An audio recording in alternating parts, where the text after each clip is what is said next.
As we get set for day 2 of the 2013 Young Stars Tournament, there's a look at Keith McCambridge and the Winnipeg Jets and their bench as they get set to start with Juho Okanara in net from Helsinki. Just another Finnish goaltender. We'll see if he, like so many others, turns out to be a great Finnish goaltender. That's certainly something the Winnipeg Jets hope will be the case. At the other end of the ice, starting between the pipes, somebody different than last night, as it was J.P. Anderson who got the start against the Vancouver Canucks in what turned out to be a 3-2 loss. This afternoon, Troy Groznyk will get a chance to get a start. A goaltender that has a little bit to prove after signing on with the San Jose Sharks after spending 3 years with Union College. And we are underway. Josh Morrissey, the most recent first-round pick on the part of the Winnipeg Jets, teamed with Jacob Trouba. So there's a look, Rob, as we talk sometimes about pairings up front as part of lines, two defensemen who could soon spend many, many years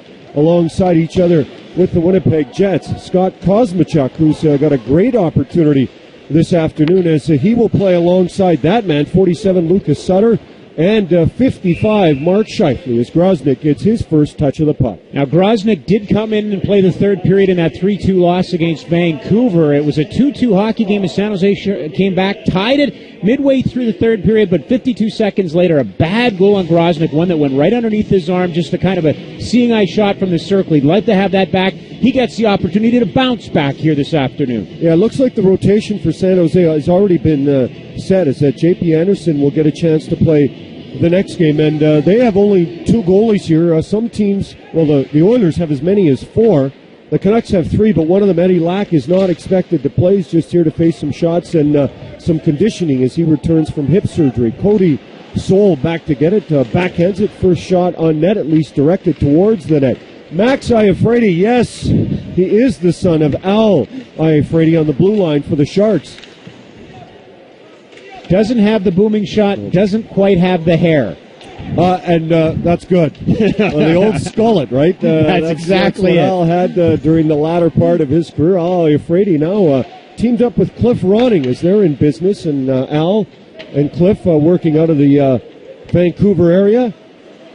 Dylan DeMello back to get it, and he will get pressured on the play by J.C. Lapon, who's coming off a fantastic year with the Kamloops Blazers. Ty Stanton hit into the boards. In to get it is Verrier.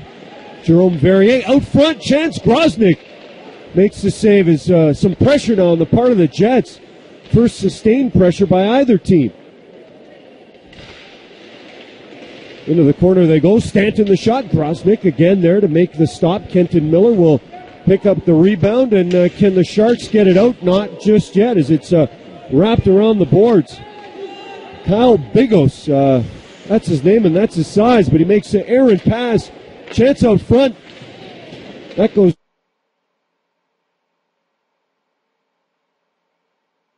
wide of the net. Back to the point it is. Josh Morrissey has it hop over a stick, and back to touch it is Okanora. I like the jump that we're seeing here from Winnipeg. It's their first game. They've just had a couple of days of skates. San Jose played yesterday. You think they'd be a little more structured, but really it's been the Jets with good speed and a good attack. Well, it was an interesting setup this morning because San Jose's Conrad Abelschauser goes back to touch it. Played the late game last night, and with the local start time of 4 p.m., their ice time was at 9 a.m., but they were on the ice. A lot of times teams would not hit the ice that early after a late game. They're young adults, Gene. Yeah. They'll be okay. They should take advantage of. I wish I could do that nowadays. Face-off won by Ryan Olsen. There's Morrissey and Trouba, who already in this game were just less than 3 minutes in, have already been out on the ice a little bit more than the other defensive pairings. Ivan Telegan pinned along the boards, can't get it out, and there's Trouba, who's coming off a year where he played both at the World Juniors and at the World Hockey Championships.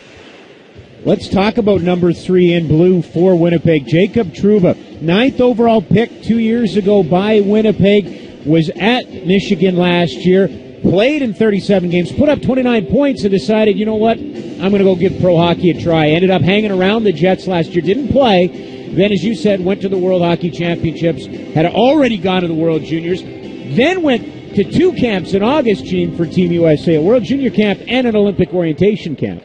Well, he's a man that has a bright future with the Olympic hockey program and the U.S. hockey program, and the Jets hope that will be the case as well for them. One of the things that often happens with university players is that they can't be involved in these kinds of camps, and so I wouldn't say they fall behind, but there's players, the junior players, that'll be at 2, 3, 4 camps before someone like Trouba might make it to his first. Shot from the point, Groznik easily steers that into the corner. Lucas Sutter slaps it behind to Scheifele. There's Kosmachuk. Ooh, big hit elbow. Ooh, AG. Yeah, that was quite the elbow. That was straight. I felt it out here. Scheifele out front. Oh, Groznik robs Mark Scheifele after he gets a second chance at it in front of the Sharks' net. You're going to hear an awful lot of that name, Mark Scheifele, 55 in blue for the Winnipeg Jets. He had a tremendous season in Barrie, and some might say they would have gone to the Memorial Cup if he'd stayed healthy, suffered a concussion, didn't play in Game 7 of the Ontario Hockey League final against London, in which Bo Horvat, now with Vancouver's organization, scored with a second left. Scheifele in that Ontario Hockey League series, back-to-back 5-point games. You don't do that accidentally. Yeah, he was incredible. 21 games in all in the playoffs, 15 goals, 26 assists, 41 points. This isn't beer league hockey. This is playoff hockey, Ontario Hockey League action, postseason play. And it's true, broken hearts for the Barrie Colts, who at one point led the London Knights 3-1 before they made a valiant comeback and made it to the MasterCard Memorial Cup in Saskatoon. Nicholas Bouillard tries to get it into the corner. It's intercepted, and Axel Bloomquist, one of the taller forwards on the part of the Winnipeg Jets at 6'5", matched up with another tall one at 6'5", Adam Lowry. I think the interesting thing, just saying with Scheifele for a second, is, Gene, twice he stayed at the start of the season with Winnipeg. His first year he's played 7 games, scored a goal, then got sent back down to Barrie. Last year, spent 4 games with the Jets, got sent back to the Ontario Hockey League. Not unlike, different position, but not unlike Alex Pietrangelo in St. Louis, who did that a couple times. He turned out okay, and I know, look, the Canucks have a decision to make likely with Bo Horvat. The Flames will have a decision to make with Sean Monahan.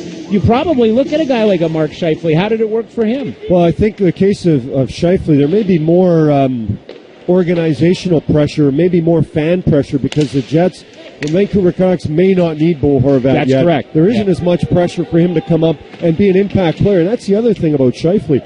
If he comes up and plays his entire season, I mean, people are probably expecting 20 goals. Well, you would think you'd think a guy that'd be in the Calder mix, right? Absolutely. That's the kind of potential he has. J.C. Lapond, nice pass out front. 3-way passing play. Out front it goes, and the Winnipeg Jets open up the scoring. Mitchell Fioret with a wide open net to make it 1-0. That was very pretty to watch, and credit J.C. Lapond for getting this started. And it almost looked as if they went too far, but they didn't. Snuck it right behind Grosick, and right there, you're not going to score an easier goal than that, will you? Well, it was almost one of those plays where everybody has to touch the puck before you can score. There were about 2 good scoring chances prior to the one that turned out to be the best scoring chance, and now we've got our first scrap of the game. Austin Broussard for Winnipeg's involved with this. On the other side, well, they're both throwing some right hands. Josh Durko, Broussard and Durko, both trying to get a hold of the jerseys and throw some right hands. This was set right off the whistle. Now, Broussard with the little left jabs and finishes with a right hand, and that'll do it. And so 5 minutes and 8 seconds into this matchup between Winnipeg and San Jose, Austin Broussard and Josh Durko get involved in the first scrap of the game. Well, Broussard has a bit of an advantage when it comes to height at 6'2", 203 pounds. Well, Durko listed at 6'2", but it looks like in this replay that it is Broussard that had got the better of the fight and took advantage of the longer reach. He just looks like he's done it before. I think Durko had it was game, wanted to be in there, but he didn't look as polished in this part of the game. Well, Durko played last season with Swift Current and Lethbridge, 119 penalty minutes combined. So, yeah. Well, no, that doesn't mean you can take a lot of minors to get to 119. Well, you're right. You know what I mean? Yes, I do. And I agree with you. Broussard looked like he was more comfortable in that situation and more relaxed, where Durko was, it's just the way maybe he fights. But either way, credit both young men for getting involved, and maybe San Jose looking for a spark. Talagan, cross-ice pass. Oh, Krosnick absolutely run over out front by Ryan Olsen. Back comes the Sharks and a stick stop on the part of Okanora. The late penalty still coming, and it will come right now as Josh Morrissey touches the puck for Winnipeg. Well, I think the Winnipeg Jets probably watched the game the Sharks played against Vancouver last night. They saw the forecheck. They saw the physicality of San Jose. They prepared for it. And really, they've been the physical aggressor in this period. And it just cost them there. San Jose goes for the first power play in this game. They were 0 for 6 against Vancouver last night. Nice passing so far on the part of the Winnipeg Jets, showing some patience. A second straight great opportunity up front, nearly leading to a second straight goal. Now DeMello at the point. Matthew Nito in on the power play as well. It's Abelschauser. The shot scores! Conrad Abelschauser on the power play from the point. Quickly ties this game up at 1. He's a guy that has been to a couple of these camps. This is his second Young Stars tournament. Played in Halifax last year. Did number 51 for San Jose. And that's what he did for the Mooseheads. That big shot from the point. Contributing offense and no chance for the goaltender as he was screened. Abelschauser now has a 2-game goal-scoring streak going after scoring last night. Adds another one today. And Abelschauser, not really known for his offense, as a member of the Halifax Mooseheads, had 54 points last year, but 47 of those coming on assists. So showing a little bit of an offensive touch that maybe isn't expected from such a big man. I was talking today to Todd McClellan, the head coach of the San Jose Sharks in the NHL, and then just looking at some of the prospects, and the name came up, and they were just impressed with how his development has gone. This is his 4th camp with the Sharks. They drafted him as an 18-year-old. He's gotten better every year. Look, he's not expected to be in the NHL this year. Somewhere down the line, he'll go to Worcester. He'll get good coaching, and a couple years from now, don't be surprised if he shows up in Northern California. Jan Kostelek with Cody Soul, who is an Atlanta Thrashers draft pick. For those that may have forgotten, at one point, Winnipeg was Atlanta, kind of a leftover pick, if you might say, from the previous organization. Well, you go back to 2 years ago in the Young Stars tournament. It was really the first time we were exposed to the Winnipeg Jets. There was the big move and the announcement and the jerseys and the logos and everything, and then they came here. It was kind of neat to be part of that. Yeah, it was really the coming out party for the Winnipeg Jets at the Prospects tournament, the Young Stars tournament a couple of years ago. I remember it was exciting just to see the uniforms. Absolutely. On some players, even though many of those players might not ever get a chance to wear one in the NHL, but they got to wear one in Penticton. Now it's Axel Bloomquist trying to go wide. Bloomquist out front. Ooh, nice effort there by Bloomquist. Now Kishton at the point with the shot. That goes off his skate, and to the corner it goes. Christoph Lalanchet try and get it out. It goes back into the corner. Ty Stanton back there. They'll get it to the blue line, and out come the Jets. And there's Bloomquist, who is 6'5" from Osby, Sweden, who spent one season so far in the Western Hockey League. Hard not to notice him because of his height. There's a couple of really big players out there. I mean, Bigos for San Jose might be the biggest player in this whole tournament, but the one thing I noticed about Winnipeg, Gene, they got a little bit of everything. They got small, quick guys. They got big guys. They really got the spectrum covered. Yeah, and Nicholas Patan would fit under that small, quick guys analogy. I agree. Shot and the save by Okanora. Well, you brought up the name Nick Patan. He wears number 38 for the Winnipeg Jets in blue. Was drafted in the second round. As you take a look at the save here, but Patan is so intriguing. Nobody accidentally scores 120 points in the Western Hockey League. Of course, he's got the knock of size. Everybody looks at the size. But Genie's got a real well-rounded game. He led the Western Hockey League in plus-minus at plus 68 this past season on a very good Winterhawks team. Yeah, who tied with Brendan Leipzig for the scoring lead in the Western Hockey. They got 120 points. And poor Ty Ratty, the third member of the line, only had 110. What a line, 350 points. And interestingly enough, he's alongside J.C. Lapon, who had a pretty good line with Tim Bozon and Colin Smith, as they combined for 286 points with the Kamloops Blazers. But now Lapon and Patan are on the same line and on the same team for that matter. Shot from the point goes wide. In to get it is Scheifele. Kosmachuk couldn't get to it. Here comes John Padulo. And his center ice pass is deflected up and over the glass and out of play. Another look at Mark Scheifele.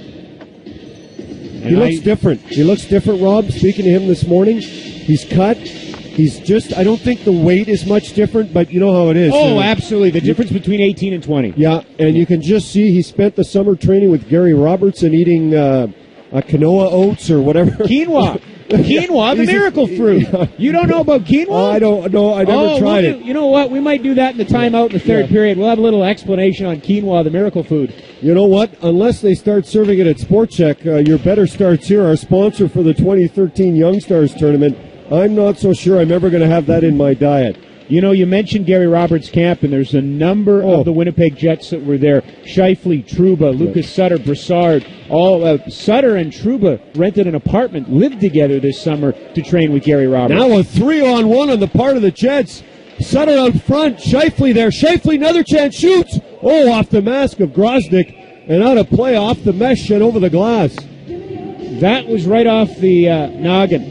There's no denying that. International hockey, it would have been whistled dead, didn't matter, deflected out of play, but Scheifele around the puck, and that's what happens with goal scorers. You just find them around the puck. Well, listen, we talk about Gary Roberts, longtime Calgary Flame, whose career was over, apparently. Yeah, that's right. He wasn't going anywhere, and he came back. Yeah, and it's just, I mean, he's now becoming a physical role model for so many of these young players. Shot from the point just goes wide. Josh Morrissey, kind of a sneaky wrist shot. Goes up and over Jacob Trouba's stick, and out comes Okanora, and that might be the best hit of the day so far. And that wasn't by accident, Gene. Oh, another big hit now. Back into the corner. This thing's starting to get a little more physical. Riley Brace a little slow to get up as he loses his helmet and heads to the bench. Lowry in the corner with Bloomquist.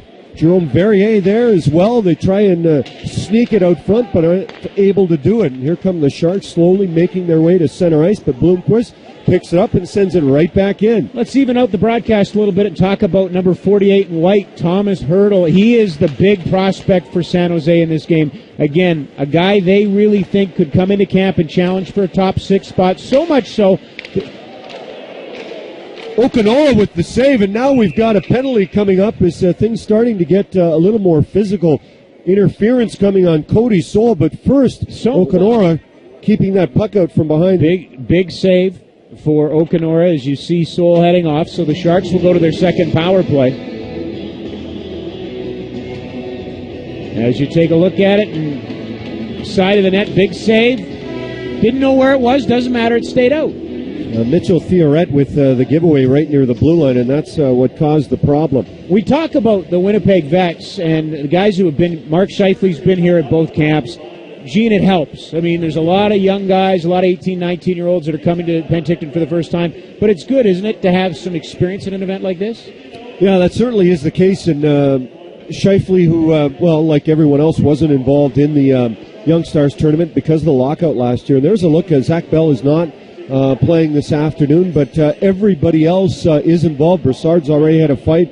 Cody Soul with a penalty, Scheifele with a chance, and it just shows you that the experience does help. When some of these players come here and it's their first time, I don't think they even realize how good a quality of hockey they'll be involved in. Yeah, I think it's the speed, the tempo, the physicality. A lot of players, I'm sure if you talk to Mark Scheifele, he'll tell you, I came here the first time in 2011, and I saw something, I learned something. You talked about how he looks physically now. Part of that lesson started here in Penticton. Well, he's a player that, when you're drafted 7th overall and you're drafted that high in a Canadian market and one that has had their team returned, the expectations are just so high, and I think that, you know, he's coached by a former Jet in Dale Hawerchuk, so there's a great pipeline between the current Jets management to a former Jet like him, and he credits Dale Hawerchuk for a lot of his success and maturity, and sometimes we want these players to be great right away, and it does take them some time, a little bit of time. I have a lasting memory. He was drafted in St. Paul. The entry draft was in St. Paul. Ryan Nugent-Hopkins was taken first overall, but Scheifele's scrum was bigger. There seemed like there was more interest in that first Jet with the new Winnipeg Jets, their first pick, and it was such an eye-opening experience. He enjoyed every minute. He just soaked it all in. Ryan Nugent-Hopkins, I guess, the sandwich choice between Taylor Hall and Nail Yakupov when it came to consecutive number one picks. I know those kids spent some time at the Mall of America shopping, and now it's back to business for these two teams. A power play opportunity, but it is Winnipeg, the wraparound little opportunity there for Olsen and Grosnick, who's been pretty strong so far in this hockey game. Kyle Bigos, who's at this tournament for a second time, but the first time he was actually a member of the Edmonton Oilers organization, drafted in the fourth round, 99th overall, and then eventually traded to the San Jose Sharks. He has, when I mentioned this last night on the broadcast, he has one of the more interesting statistic lines you're going to see. For a college player, played at Merrimack, played 133 games in Hockey East, 457 penalty minutes. 457 penalty minutes in college. Imagine if he played in the juniors. 127, 125, and 111 of those back-to-back over 100 penalty minute seasons. And this is his backyard. Now, born in California, but Big O's played his junior hockey for Vernon, about 2 hours north of Penticton in the BCHL, so he knows this rink real well. San Jose Sharks looking to try and add to their shot total of 4, and there is Big O, so one of two players on this team from California. Matthew Nito, the other one. Brouillard can't get it through. Fighting to keep it in is Lalanchette. And there's Hurdle, who you spoke of, sort of lurking like a shark out front, waiting for a pass. None forthcoming, so Brouillard will get it across to Big O's. And now on a line change, Lalanchette with a chance, gets it to Hurdle. Oh, nice save by Okanora as Hurdle was in all alone, went to the backhand, but the save by the Jets netminder. We mentioned Thomas Hurdle, number 48 in white for the San Jose Sharks. Now, drafted a couple seasons ago with the number 17 pick. He's played in the Czech Elite League the last 2 years. Matter of fact, led his team in goals and points last year, youngest player on the team. That kind of leads Doug Wilson and the Sharks to believe he's a guy that could come over here. And I know there's some thought that T.J. Gagliardi is now a member of the Calgary Flames because the Sharks needed to make room. And right off the face-off, we'll have a hooking penalty coming to the San Jose Sharks. It appears like Riley Bryce, who a free agent signing, will make his way to the box after the Sharks were trying to make something of the final 35 seconds of the power play. 8:24 to go here in the first period. Shots favoring the Jets 8-5. We're tied at 1, and Winnipeg should, in about 35 seconds, see their first power play of this tournament. And will it be interesting to see, Rob, in the first game yesterday between Calgary and Edmonton, we had a couple of coaches who were interested in results, but it's about these kids playing. There's no sense having a kid here and him playing 35 seconds a period. It'll be interesting to see how these two teams approach it as we work our way in. Oh, big hit. Jan Kostelek with a nice open ice hit as he caught Nito just watching the puck. And a nice physical, clean play. This one not so clean. Araya Hayes, delayed penalty coming up. Cody Sold now trying to track down Hayes and get involved physically. We'll see if there's more to come here. There's Hayes and Soul, and there is more to come. Hayes with the first right hand. Soul holding him up with the left. Hayes, the only one throwing at this point. Soul and Hayes. Now Soul's got the right hand going. Hayes takes him down to the ice, and that'll be it. The initial penalty going to Hayes. Cody Soul followed all the way into the offensive zone, and it led to a short, brief tussle between the two. Well, Cody Soul goes back to the penalty box, but he avenges the hit. All started there with the Kostelek clean crunch. But then there's another hit that'll come up a little later on in the same sequence, and that's the after ramification of it. Now, Hayes was getting the initial penalty, Gene, and was in that game against Vancouver last night in the first period. Uriah Hayes hit Peter Anderson of Vancouver. Beautiful check right in front of the Vancouver bench, and that really seemed to turn the tide of that first period in favor of the Sharks.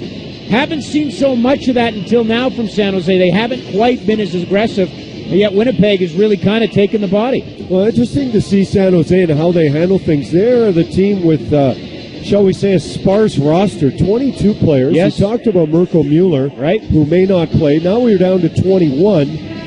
Two of those are goalies. We're down to 19 skaters. I mean, and they're playing all these games, so we'll see what they have left playing early today and late last night. But that in itself is a challenge, right? Yeah. That in itself is a challenge that I would think those players, the organization, you're always looking for different things. You're always looking at different challenges. How will you respond? Oh, Coach, we don't have enough players. How are we going to do this? You know, what you're looking for is that guy that says, Coach, I'm a centerman, but you need a blue liner. I played it. Let me try. That's what you want in a situation like this. Well, here's the challenge. 5-on-3 in favor of Winnipeg. It'll last a minute 18 unless they score. Shot from the point. Grosnick to save. Comes out front. Morrissey scores! Josh Morrissey in the slot. And with the two-man advantage, it's goal number 2 for Winnipeg. You asked the question before, how would the coaches handle power play situations? Well, Keith McCambridge didn't put out Trouba and Morrissey on the first power play, but as soon as it became a 5-on-3, it's hard not to. It's a science experiment. It's a chemistry set. How will this work? And it cashed in pretty quickly. Well, Josh Morrissey, who's known for his offense with the Prince Albert Raiders, had a strong offensive season on the blue line for PA with 15 goals, 32 assists, 47 points. And there's an inkling. That's why people are wondering. Yes, he's not the biggest player, but his hockey IQ is high on the charts, sometimes off the charts, and he showed it right there. Don't like the comparisons, but because every individual is different. But, do you look at a Morgan Riley? The Toronto Maple Leafs draft pick, that kind of player. Is he that? We'll see. Yeah. Well, Morgan Riley himself had a stellar Western Hockey League career, and now the Leafs wanting to take their time to make sure he develops properly. Penalty still 1:15 to go on the part of Uriah Hayes, who took a minor prior to his major after his involvement with Cody Souls. So Winnipeg taking a 2-1 lead. 10 shots for the Jets, 5 on the part of the Sharks, and this has been a pretty, shall we say, feisty start to this hockey game on the part of both teams. Had 2 fights, a couple of physical penalties, and it's Winnipeg that's the first team to take advantage. The power play, Ivan Telegan screaming through the center ice area, gets it across, backhand effort on the part of Kostelik. Telegan back behind the net, looking maybe for Brendan Kishton, and that's where he'll find it. Former Western Hockey League Defenseman of the Year. Cross-ice pass! Out front! Oh, great back pass. Not able to control it. Telegan had the one-timer after the Kostelik pass. Nice setup on the part of the Jets. Their second unit on the power play has been strong as well. Kishton, Telegan, going back and forth, getting Kostelik into the mix. Cross ice to Telegan, can't quite get it, but he'll keep it in with time winding down. Olsen trying to get it across, can't get to it. And here comes Cave, will come out of the penalty box. He was serving the extra minor. Taken by Hayes, so some good pressure. Both 5-on-3 leading to a goal and 5-on-4. Backhand scores! The giveaway, and Schwartz goes upstairs, and San Jose, after killing off that penalty, is tied it at 2. Ryland Schwartz had 2 scoring chances in the third period against Vancouver yesterday that he would normally score. This is the guy that led the NCAA in scoring last year. He didn't get him. You knew he was going to go home and dream about him. Maybe nightmares, but that was a nightmare right there for the Jets. You can't make that kind of mistake in your own end. Well, I think we've seen that so far in this tournament, Rob. We've seen a few sort of 5-bell giveaways where the players just left all alone. Especially in the first period, right? Yeah, in the first period, I don't know if it's just some nerves and some jitters, and it's led to some big gaffes, big giveaways, and in turn some goals. So we've had a lot. We've had 2 fights, 2 goals for each team, and we're still 5 minutes to go. Shot from the point. Taken by Bigos, and that goes wide. Here come the Jets. Back they come, trying to retake the lead. Shifley taken into the boards, playing not 1 but 2. Sharks. Off a stick it goes, keeps it in the zone. Bigos' stick it must be, because he doesn't have one in his hands. That is kept in temporarily. We'll see if the Jets can take advantage of it. Sutter the shot. Out front, Shifley. Oh, can't quite get the handle on it, as Shifley was all alone, but wasn't able to control that puck. Finally, it'll come out, and Christoph Lalanchette will work his way to the blue line.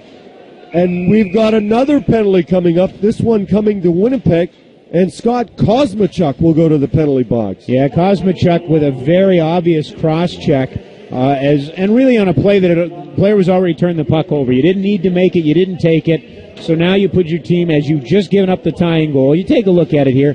Puck's deep, you don't need to make that play, but it's part of the learning process, and I'm sure that Keith McCambridge, who's running the bench for the Jets, is going to have a conversation with him either when he gets out of the box during intermission, but that's part of the process we're going to talk about. Well, no surprise, Dylan DeMello and Conrad Abelschauser back on the blue line. It was Abelschauser who had a power play goal on the part of San Jose, but they won't have a chance to do much more, as we've got more players going to the penalty box. So Riley Brace.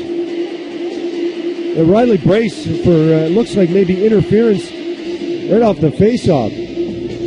Oh, Brace with the puck on the hand. Oh, yeah. Puck on the hand. It caught us broadcasters off guard a couple times last year with that rule change, but you can't touch it. Yeah. Jared Stoll, the Los Angeles Kings, might have been the biggest culprit of that, might have been the guy that led to that rule, and he doesn't have to like it, but statistically, that was one of the shortest power plays you're ever going to have. It looked like potential interference because it happened so quickly, and it was off a face-off, won by San Jose, but you saw Bryce with his hand on the puck, swept it back, and quick to be picked up on the part of the officials.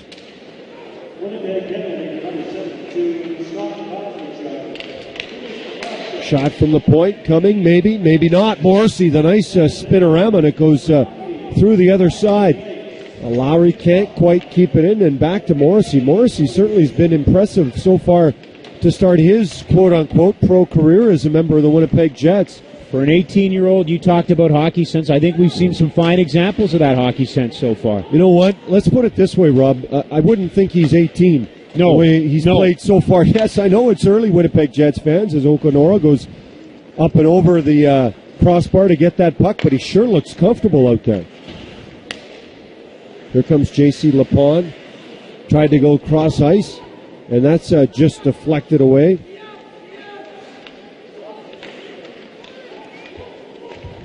Two the score. Nicholas Patan finding a little bit of space, going outside, trying to go around DeMello. Went backside, didn't go out front, instead back to Patan. Now it's Lepon. J.C. Lepon and Patan certainly knowing each other as Western Hockey League rivals. Lepon run into by Max Iafrate, then Dylan DeMello follows up. Pass to the point, and Ty Stanton can't get to it, and back to Okonora it goes. Well, behind the play, we've got another fight. J.C. Lepon and Max Iafrate.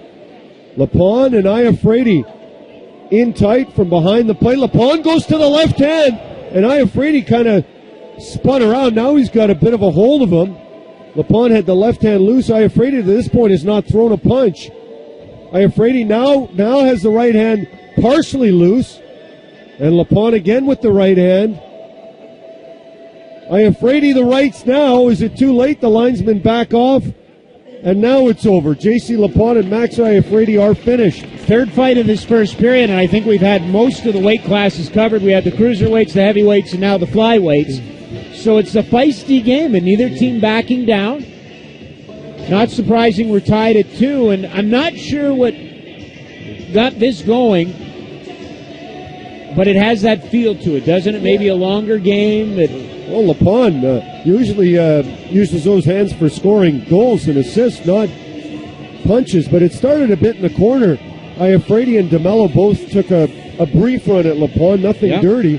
I just think these two teams are in a feisty mood, and I was actually going to say those were two of the cleaner hits because we've had some not so clean hits, but it still led to a fight. Yeah, well, again, so much on the line because you play in this tournament. Then what? Do you go to rookie? Do you go to camp, main camp? Yeah. Are you going back to your junior team? Are you maybe going to the East Coast League? Guys want to get in those exhibition games, those NHL exhibition games. That's the next step. Zamboni better do a couple of flybys over the area near the penalty box. There's been a lot of skating towards that penalty box so far in the first period of play. Scott Kosmachuk out of the box. Riley Brace out of the box. So I just do a numbers here. 1, 2, 3, 4, 5. 1, 2, 3, 4, 5. Back to even strength after some power play and penalty kill time on the part of both teams. Stanton pinched into the corner by Bigos. Puck back to the point. Sol, who's one of those players who was involved with Araya Hayes in a scrap in this first period of play. Sol trying to keep it in, does temporarily. But back comes Justice Dundas as he's picked out of the play by Sol. Okanora caught, tries to get it by Dundas, gets some help. And Olsen will get it up to Lagan. Sol pinching in the play there. Not really known for his offense, but getting involved. Shot! Oh, what a big blast there by Kishton, and Groznik to save. Kishton again gets a deflection up front by Groznik. It goes off a skate in, and Winnipeg has retaken the lead. What a play by Kishton. He knew exactly what he was doing. He was not shooting to the goalie. He was shooting for the deflection. And again, here's a guy, top defenseman in the Western Hockey League with Spokane this year. He just saw the traffic in front, played the percentages. Yeah, it looked like it went off Ivan Telegin's skate, and I couldn't agree with you more, Rob. That was definitely a pass, as Telegin celebrates like it is his goal, and it certainly looked like it from the replay. As Brendan Kishton, a unique situation for him, drafted twice, first by the New York Islanders, then went back into the draft, and taken by the Winnipeg Jets, and shocking, we've got another penalty. Just to stay with Kishton for a second as we watch the penalized player Lucas Sutter head off. One of two 20-year-olds that the Jets drafted this past June in Jersey, along with J.C. Lapon of the Kamloops Blazers. So really Kevin Cheveldayoff and his scouting staff looking beyond the typical 18-year-old first time through the draft kind of guys, really scouring for those late round value picks. Well, in fact, it's a couple of players find themselves going through the draft a few times and then finally getting picked up. J.C. Lapon, a player that the Jets had interest in previously, but after an 89-point season, how could they not take a chance on him? And then in the case of Kishton, the belief was that the Islanders knew something about him to take him in the 7th round. Yep, back in 2011, 127th overall. Never signed him, so he goes back in the draft. He gets picked up. I mean, and then that's not an issue for that young man. Nick Patan, I don't think is going to have a problem getting his first NHL contract. No, a player who probably would be. I think what the Jets, someone from the organization told me, they hope that they got a first-round pick in the second round with Nicholas Patan, just because of the point production, the hockey sense, all of the abilities he has. Yes, short in stature, but we've seen many players have successful careers and haven't been over 200 pounds and haven't been 5'11", 6 foot, or even taller. Gene, I would make a case that 4 or 5 years ago, a Nick Patan might have dropped to the 4th or 5th round just on size alone, but teams are wising up and realizing they can't get those picks that late. More teams are aware. More teams are willing to take those chances. So players are starting to slot in differently in the draft. Alan Chet looking out front, can't quite get it to his teammate, and as a result, down the ice, it goes into the final seconds of what's been a whale of a first period. I'm not sure these two teams can keep it up with the physical play, the fisticuffs, and the scoring, but we'll see. One last chance out front. Oh, just swept away by Sol as San Jose comes oh so close to tying up this hockey game, but through 20 minutes of play, Winnipeg has a 3-2 lead.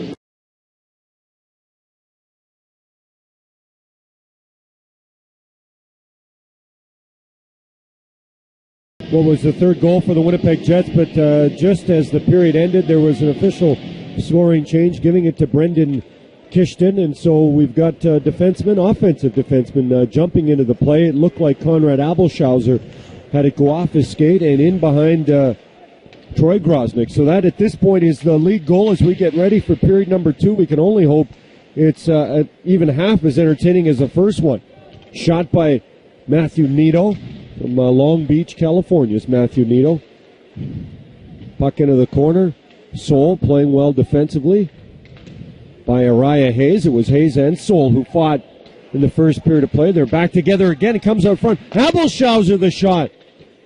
And Okanoa had no idea where it was, but it swatted away to the blue line. Sutter is out. Penalty is over, and that goes off some equipment up and over the glass and out of play. You mentioned number 83 for San Jose, Matt Nieto, who is from Long Beach, California. And why is that important? Because he's the first player ever drafted from California by the San Jose Sharks. Now, Matt Tennyson, who played for San Jose some games last year, is the first ever developed player from San Jose to suit up for the Sharks. And while here in Western Canada, we take it for granted when Calgarians, Edmontonians, Winnipeg players, that is a given. But they're starting to come in droves from California. Well, Alec Martinez, who's played for the LA Kings, and Jonathan Blum. Yeah. Emerson Edom, right? So that's, it wasn't too long ago we celebrated or at least brought up the 25th anniversary of the Wayne Gretzky trade to the LA Kings, and we'll never know exactly how much of a difference it made, but it looks like it has. Now we've got Lucas Sutter and Kyle Bigos, and here we go again. Sutter against Bigos, and he is one Bigos man, but we'll see what Sutter's able to do. Bigos got the right hand going. Sutter back down, and up he goes. Lucas Sutter trying to stay with it, and this one now is over with Sutter on top of Bigos. Minute 22 into the second period, and I guess we have our answers. Fight number 4. I'm not going to pretend to know what was going through Lucas Sutter's mind or Bigos' mind, but it sure didn't look like Bigos wanted that fight. Lucas Sutter initiated it. Eventually they get into it, reach in favor of Bigos, wait, all of that. And we mentioned 457 penalty minutes in college. Well, don't forget, Lucas Sutter was third in the Western Hockey League with 177 penalty minutes last year for Saskatoon. And I don't know about you, but I don't think I've ever run across a Sutter that has been afraid of anything. Yeah, and I mean, even at the end there, you saw Lucas Sutter with the little elbow to the face of Bigos. Like, okay, you may have landed a couple, but there you go, pal. Oh, yeah. There you go. Fight's over. Yeah, here we go. It's not over for me. So it continues, and it's Bigos gets the extra minor. He started it with a cross-check to the upper area on the part of Lucas Sutter, and then Sutter wasn't happy about it. Now it leads to a power play opportunity for the Jets. Stanton on the blue line with Kishton. Kishton, along with Josh Morrissey, providing 2 of the 3 goals on the part of the Winnipeg Jets. Verrier back into the corner. Stanton trying to keep it in, pressured on the play by Kenton Miller, and Miller will help push this puck out. And Abelschauser looked like a spear there, shot down the ice. I was expecting the puck to go down the ice. Verrier. Well, I tell you what, if you're looking for some hockey stuff, Sport Check is in hockey season, and Sport Check is the ultimate destination for back-to-hockey shopping. Your better starts here. And when you go to Sport Check, you don't have to chase your stick down the aisle like Verrier had to do right there. You might have to chase an attendant down. They're so busy. I mean, you can't keep up with the amount of product that goes through Sport Check, especially this time of the year. Puck outside the blue line, past the midway point of this minor penalty on the part of Bigos. And right now, you got 5 players in the respective penalty boxes. 3 for the San Jose Sharks. They might have room for a table for 4, and 2 on the part of the Winnipeg Jets. Well, if it keeps up, both Keith McCambridge and Roy Somber are probably just going to switch sides. They'll come over here and work the benches down in the penalty box. Trouba the shot doesn't get all the way through. It's deflected. Telegan trying to fight off the check and keep the puck. It is kept in by Trouba, but only temporarily as Gabriel Boudreau is able to get it out. You know, small or big, everybody's really playing competitive in this game with sticks and bodies and elbows and shoulders. There's Trouba. One last chance. Less than 10 seconds left on the power play. Out front, Trouba looking for Patan, who just got a piece of it. Cross ice pass by Patan. Goes back across the other way. And braces. Oh, boy, Nicholas Patan showing that skill right there on the power play. Puck kept in on the part of the Jets. And now San Jose will come out with it. One of my favorite names, Colby Cave. Cece. Yeah, that's right. Cece. Well, when Cave grows up, he'll be a caveman. Well, that's true. Now, do you hear that, Gene? Well, not the puck going off the helmet, but do you hear the yelling going on down there? It's quite a bit of it. That's coming from Okanara, the goaltender for Winnipeg. He's very vocal back there. Now, the name is Juho. No, it's Jussi. Okanara, but he prefers to be called Jussi, yes. Shot, Okanara, Jussi, Juho, either way makes the save as he's able to find that puck through traffic. Well, let's talk about number one for the Winnipeg Jets, the goaltender, Juho Okanara from Helsinki, 22 years old. He's undrafted, and last year he played at the University of Denver. I know. Yeah. Now we're starting to see more of that, aren't we? Yeah. More colleges are recruiting European-born players now. Obviously, Thomas Vanek is one of the best examples. Now he's a veteran player, but no shortage of good European players now going the NCAA route. Okanara came over 2010 to start his career or continue it in North America and played for Sioux Falls of the USHL. Kosmachuk trying to get through. Abelschauser gets hit hard into the end boards, but first made a nice defensive play. Kosmachuk and Kishton in along the boards with Spencer Jensen and Rylan Schwartz. And there's Abelschauser rocked again. Big hit on the part of the Winnipeg Jets, Ryan Olsen. Abelschauser not a small man at all, but going to the ice a couple of times. Okanora just shield that into the corner and trying to get to it is Austin Broussard, one of the combatants. Actually, he was involved in the first fight of this hockey game. It's Josh Sturko. There's Cave. Shot. Okanara calmly making the stop as San Jose tries to even the score here. Trailing 3-2. Just over 5 minutes into period number 2. As you take a look at San Jose's latest scoring chance, gives us an opportunity to talk about 56 for Winnipeg. Dave Lowry's son, former NHL stalwart and now head coach of the Victoria Royals, has 2 sons in hockey, and he's got Adam Lowry here in this tournament, another son in the Kings organization, but currently playing college hockey, so not at a tournament like this, as he'll finish off his college career. So Lowry producing some eligible or very good-looking young players. Jerome Verrier, cross-ice pass, Telegan the shot. And Grosnick comes across to make the stop, and a little more pushing and shoving and a couple of cross-checks, and got a little more after the whistle action. This may be just a precursor to the night game tonight. I think we're expecting a little more of this, are we not? Vancouver and Calgary, I think, is going to be a track meet. I think San Jose forced Vancouver to play a physical game. I think Calgary ran away on and kind of hit on Edmonton at times yesterday. I'm really expecting, now that's the death knell then. When as soon as you say it's going to be high flying, they'll shut her down and trap it. But I really think she could be a big, fun offensive game tonight between Vancouver and Calgary. Well, a nice play by Nicholas Patan. Shot from the point goes wide, just slipped it through the San Jose Sharks defenseman's legs and got a shot on goal. What a nice play on the part of Patan, who is always impressive with his skills. Great set of hands. And Brouillard, Nicholas Brouillard, will get it ahead to Matthew Nito, and Riley Brace thought he was in on goal, but that one is called down on the offside. 13:59 to go here in the second period. Shots evening up a little bit now. They were 14-7 after 20 minutes of play in favor of Winnipeg, so Winnipeg's been outshot 5-2 here in the second period. Still lead by a goal, but that's been one of the common denominators so far in the tournament. The first period, the second period, usually are different. The things tend to swing back. Big hit. Riley Brace knocked down by Mitchell Thieret. A couple of examples here as well, Gene. They're using the hybrid icing here in this tournament. We're going to see hybrid icing in the NHL preseason. We saw it for most of the year last year in the American Hockey League, as you take a look at a big hit. It didn't lead to a fight yet. Not yet. Not yet. Just filing away numbers at this point. It's been one of those late afternoon games on the part of these teams who both skated this morning. I kind of expected it from the Winnipeg Jets, who are the last team to get started at this Young Stars tournament. And it seems like the San Jose Sharks, if memory serves me right, they've always had, generally speaking, the most physical and fisticuff-laden team. Yep. That's just what they bring here. I'm not sure exactly if it's on purpose or it's a coincidence. Probably not when it happens year after year, but it is not a surprise that they play this way.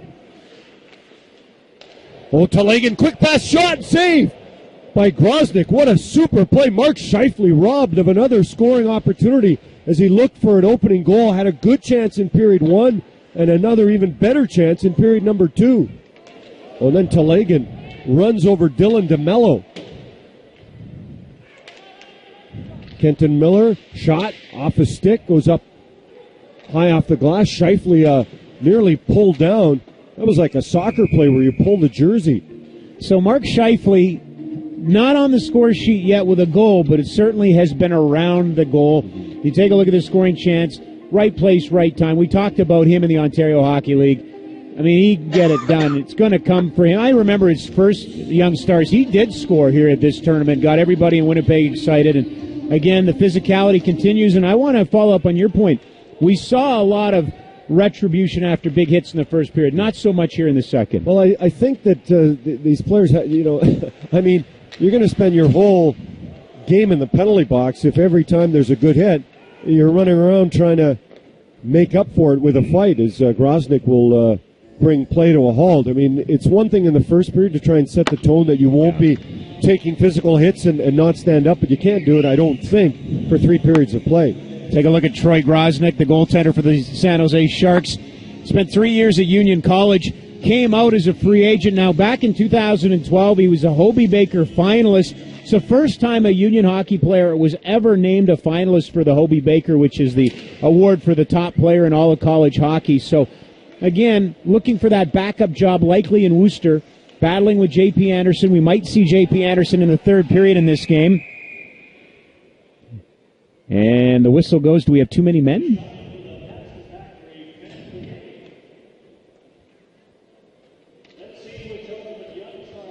Or maybe the glass. They're checking the glass in the corner. Or maybe just simply an offside as it is quickly whistled down. No, they are calling for the rink attendants to come over. It is back to the left of Groznik. Some kind of an issue. The San Jose goaltender to the left of him is the rink attendants. You can see it, Gene. It's come out of the stanchion. Yep. Yeah, it's needs to be pushed back into place. There it is. Yeah, great shot. Now, I don't know if you remember, I think it was about 6 years ago, 5 years ago, Edmonton, Vancouver, and Calgary played a tournament in Camrose. Yep. I actually was thinking, I saw some city workers today doing work. I wonder what it is like working for the city when you work in a smaller city compared to, working in New York. The pace is a little slower around here, a little quieter, but they get things done. San Jose trying to get it done on Okanoa, and we've got another penalty coming up as the San Jose Sharks, after that glass delay, come out looking for the tying goal against Winnipeg. Admittedly, I don't spend a lot of time thinking about civil servants on a game day. Having said that, something wasn't being thought of in front of the net, because the Winnipeg Jets have taken another penalty, and San Jose's going to go back on the man advantage.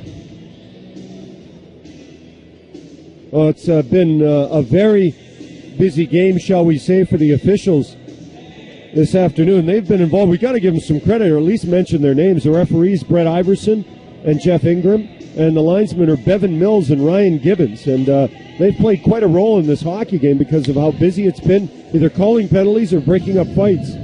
Cody Souls sitting in the penalty box. I think they got the wrong guy. I'm not so sure it wasn't, I believe, Kosmachuk that ended up should have got the penalty. Doesn't matter. One of the Jets is off, and the Sharks now back out there 1 for 4 with a power play in this game. Well, Dylan DeMello back to set it up. One thing that's been a common denominator on this power play for San Jose is DeMello and Abelschauser on the blue line. Scheifele trying to get loose. Riley Brace back to help out. And there's Abelschauser, Memorial Cup champion. Saw his teammate and leader Nathan McKinnon go first overall. That is a tournament, Rob, where so much talk about Seth Jones and Travis Green's the coach now with the Vancouver Canucks affiliate. That was his primary man on the blue line, but Nathan McKinnon stepped up and moved up in the draft rankings all the way to number 1 for Colorado. Well, what a statement he set in that final of the Memorial Cup. I mean, that was an incredible individual performance. The pass out front, Brouillard pinching in, can't quite get to it. Nito and Brace work it back around the boards. There's Big Os. He'll do it just the same way, sending it back as San Jose trying to get a bit of traction on this power play. Shot by Big Os. Nice effort there for the block. Mitchell Theoret, who scored the opening goal of the game, showing a little defensive effort with the block shot. 2 points in the game, a goal, a helper, a big block. Those are the little things that, management will be evaluating. Those are the little things management will be remembering. Olsen will get it and just dump it back out. Time winding down. We're midway through period number 2 of this game between Winnipeg and San Jose, and just 10 seconds left on the power plays. Cody Soul stands up and gets ready to come out of the penalty box. Brouillard, the shot, that's deflected by Schwartz, and it goes to the corner. It's wrapped around the board. Soul is out, so Winnipeg back at even strength, and good pass ahead to Olsen. Olsen against Bigos, the shot, and that goes wide. Telegan, who's had quite a game so far for Winnipeg. Nice pass out front to Verrier, and that goes off the stick, up over the glass, and out of play. One of the names you haven't heard for the San Jose Sharks that maybe you came to this camp to watch is Mirko Mueller. Mirko Mueller is a player that is here. Here's some other players that aren't here, and these are guys that are university college players, and sometimes you forget that the prospects that we see in Penticton aren't the only prospects that an organization has. Dan O'Regan at Boston University is somebody they're very, very high on, and again, you got a couple players over in Europe, you got a KHL player.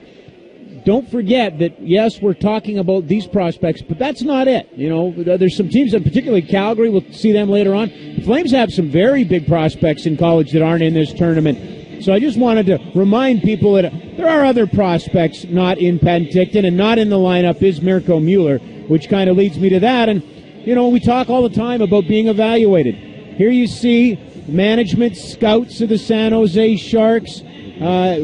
I don't see. Well, he might be hiding in there. There's Doug Wilson. There's Mike Ricci. And there. Oh, remember that guy? Mush. Oh, Brian Marshman. Yeah, absolutely. He's in the box there. Yep. I saw and talked a little earlier today to the head coach, Todd McClellan of the San Jose Sharks. So they're all evaluating. They're watching. They stick around for the games. Their teams aren't in there. They want to see who everybody else has got. They held scouting meetings, evaluate the players. But for San Jose, Gene, we kind of talked about it in the opening. Not really in need of anybody to come in and be impactful. You'd like somebody to do that. But this is more about, okay, who's going to Worcester? Who's going to be there in a couple of years? I believe Braun, who's a full-time Shark, was at this tournament. Irwin, who's joined the Sharks last year in a full-time capacity on the blue line, he was at this tournament a couple of years ago. San Jose's prepared to spend a couple of years. They're like Detroit that way. They're not necessarily in need of rushing players to the next level. Well, and they're also, because they've been a good to a very good team, they don't draft very high, and so they have to be a little bit patient. Shot from the point, deflects wide, so they don't get a Sean Monahan at number 6, or the Oilers get a number 7 like Darnell Nurse. It's difficult for them, but Mark Scheifele at number 7. They're drafting in the teens and sometimes into the 20s, so it does take more time, but it will be not too much longer before a guy you mentioned, Thomas Hertel or Mirko Mueller, find themselves playing for the Sharks. And remember, if you're always a buyer at trade deadline, you're usually giving up draft picks. Vancouver's kind of in that same boat. Edmonton's had some drafts in the last couple of years where they've had 10 picks. Yeah. They've gone beyond. Calgary had 3 picks in the first round because they were sellers last year. When you're the San Jose Sharks, you don't get that. That's why you see undrafted free agents here. That's why you see guys on tryouts. You have to kind of expand that net looking for prospects. Well, interesting you mentioned Todd McClellan, because I saw him this morning as well, and he was walking by the Sharks room, and he introduced himself to a player, basically saying, I'm not sure who you are, so I'm going to introduce myself. And that's one of the things. Coaches are busy running their teams, That's their right. NHL teams. They don't get past 23 or 25 guys. they're not sure about prospects. They're not sure about AHL players sometimes. That's why they have the rest of the organization to help them out when they need a call-up or they need to make some kind of a move. I think I'm not sure. Have you seen John Tortorella here in Penticton? I have not yet. I've seen the other 4 head coaches of the teams here, and they're for exactly that reason. This is that one time to check in and see who's coming down the pipeline. Yeah. By the way, if anyone knows if John Tortorella is here, let us know, because we don't want to say that he's not here. We just have yet to see him. Yeah, and then that's all it is. I've run into everybody else. You saw Dallas Aikens? Absolutely. Bob Hartley had a conversation with him. Bob Hartley as well. And Claude Noel we saw this morning. Yes. Yeah. Everybody loves talking to Claude. One of the great... He was talking about scriptures out of the Bible or something. No, I'm just kidding. He's a very interesting cat. He's a very, very interesting cat. Very deep thinker. All right, man. You talk about the NHL level. I'm really curious to see how John Tortorella adds to the mix out west. Well, I had a conversation with Travis Green this morning and talked to him about his promotion from the Portland Winterhawks assistant coach to the head coach of an American Hockey League team. And he said that he's met John and he was quite impressed by him and that he was a no-nonsense guy. So that pretty much follows through with what everybody knows about John Tortorella. We're just kind of curious how he sets up when it comes to being in a craze market like Vancouver for hockey. Puck batted down. They wonder if it was a high stick, or at least the Jets did, but Matthew Nido then does take a high stick from Mark Scheifele as a play right beside Okanora. There's a rugby scrum developing there. And there's the official, one of them yelling, "That's enough, guys." Riley Brace getting his stick up on Trouba. There's Uriah Hayes getting involved. So less fights, but no less activity when it comes to these two teams continuing. There's Sutter and Bigos, who've already met once before in a fight. That was referee Brett Iverson, who everybody heard saying, hey, trying to calm everything down. And it has been a different game here in this second period. We had 5 goals in the first with 7:35 to go. Nobody's found the back of the net here in the second. Shots are beginning to even out a little bit. 17-13 so far. Now, the Jets with just 3 shots here in the second period. San Jose with only 6. Lots of power plays, but again, when you don't practice them, when you don't use the same groups, it's not surprising the power plays aren't efficient. By the way, San Jose and Winnipeg, there's a 7:30 local time game as well, so we're almost at the game started at 4 o'clock, so we're an hour and a half in. It's it's been a little bit, I wouldn't say slower. Chance out front, scores! Schwartz out front, point shot, stops it, and then puts it by Okanora.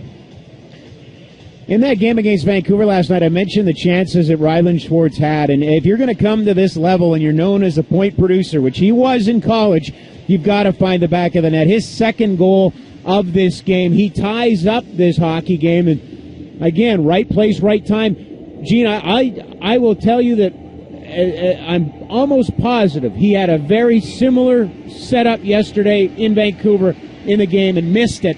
Today he didn't miss it. Not surprising. Well, not surprising, as you said. The amount of success he had at Colorado College, a 53-point season, 20 of those goals, and we're starting to see those great hands on the part of Schwartz. The older brother of Jaden Schwartz, who's now a key member of the St. Louis Blues. Notre Dame Hound at one time. Absolutely. 88-point season with the Notre Dame Hounds is what Schwartz had. And another, if you have a hockey bucket list, then you've got to go to Wilcox and you've got to watch a game in the home of the Notre Dame Hounds. Hops over the stick of Groznik. Broussard in the corner. Winnipeg trying to get the forecheck going. Groznik had to kind of bat that down with his blocker. Kostelek, shot from the point, looking for a deflection. None was there. Lalanchette, pressured by Cody Soul, kept in by Broussard. So Winnipeg coming back with a strong shift. Ivan Telegan tries to get it out front, and Lalanchette will get to it. Possible 2-on-1 with Thomas Hurdle. Hurdle, shot! Oh, going for the top corner. Wasn't able to get it. Adam Lowry's had a pretty quiet game. Big, hulking centerman with the Swift Current Broncos. Actually, at one point was more of a winger, but the Broncos moved him to center, and no complaint from the Winnipeg Jets. Who doesn't like having a 6'5" centerman? And the winner of the for Broncos Memorial Award as the MVP in the Western Hockey League this past season. Well, he is from good stock, as you mentioned. Yeah. Soul with a big hit as he steps up with the physical play on John Padullo. Adam Lowry, known as a very cerebral player, very smart player. I asked his dad, Dave, where he got that from. He said clearly his mother. Dave's not far from here, right? Victoria? Yeah. Head coach of the Victoria Royals. Yeah, not far at all. 2-on-1 developing. Oh, Bloomquist, I'd like to say he tripped on the stick of Abelshauser, but I'm not sure that was the case. Trouba at the point. Just dumps it in. There's Bloomquist again. Bloomquist looks like it may be a year or two before he kind of fully grows into his 6'5" frame. An 18-year-old from Sweden but playing in Lethbridge, and he just looked tentative on that play, slowed it down, maybe too much, got caught off balance, and Abelshauser, the veteran, was able to knock him off the puck. Abelshauser knocked off the puck, and it gets all the way to the point. Trouba the shot. Screen out front, but Groznik was able to see that. Patan holding and waiting. Cross-ice pass. Morrissey puts it towards the net. It goes wide. Can Trouba keep it in temporarily, but he's pushed out by Durko. Cave with the pressure. Morrissey and Trouba. Oh, nice little cheeky backheel by Trouba to himself. Drops it for Lepon, the shot. And Groznik the save. Nice skate to stick work there by Trouba. Kind of one of the first times in this game he's been offensively noticeable. Patan, nice defensive play. Kosmachuk now with Sutter. 2-on-2. Sutter trying to get by Dundas. Shot on goal, doesn't get there. Does get to Kishton. Shot from the point by Scheifele, and Groznik flashes the leather to make the stop. And a power play coming up as the Sharks, behind the play, in front of the play, Big Os will find himself sitting in the penalty box. Take a look at this play by Jacob Trouba to make something happen. Again, footwork. You mentioned it. Use that back heel. It's kind of it's like the backhand. Nobody uses it enough. Trouba, number 3 for the Winnipeg Jets. And Gene, I would say in a way, kind of like Oscar Klefbom with Edmonton here. You know, so much has been written, so much has been talked about them finally coming and being with the big club. Well, what are we expecting here at this tournament? Maybe too much from them. Well, it seems like all of these players, as soon as you say first rounder. Oh, yeah. Yeah, it's, you know, there's. Come impress me. You must now absolutely. dazzle me. Yeah. The Winnipeg Jets, 2 consecutive first-round picks have been defensemen, so it's an area they're trying to strengthen. Of course, they have the likes of, they just signed Zach Bogosian to a long-term contract. Chance out front, Groznik the save. Pressure continues. Lucas Sutter was hoping that the whistle wouldn't be blown, but lost sight of the puck, and so play comes to an end after Sutter had his best scoring opportunity of the day. Hey, you take a look at it, and Lucas Sutter now finds himself in Red Deer with his uncle Brent. He was with Saskatoon, went to the Memorial Cup, didn't work out. Nice change, was looking forward to the change. See what happens here with Winnipeg. If not, he's got a home waiting for him in Red Deer. Second-round pick, 39th overall. We spoke to him at the MasterCard Memorial Cup, and he said he believes he has 17 cousins on the Sutter side that he remembers.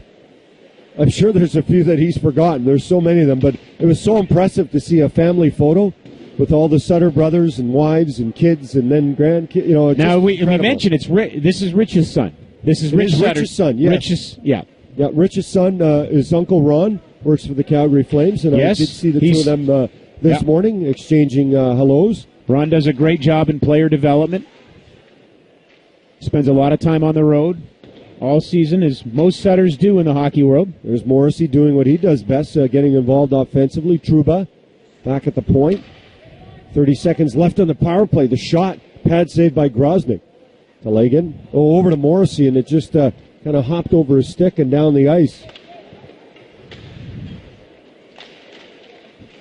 Kenora trying to get his team out of the zone. Trouba got his glove up on Padullo, and Jacob Trouba will now make his way to the penalty box.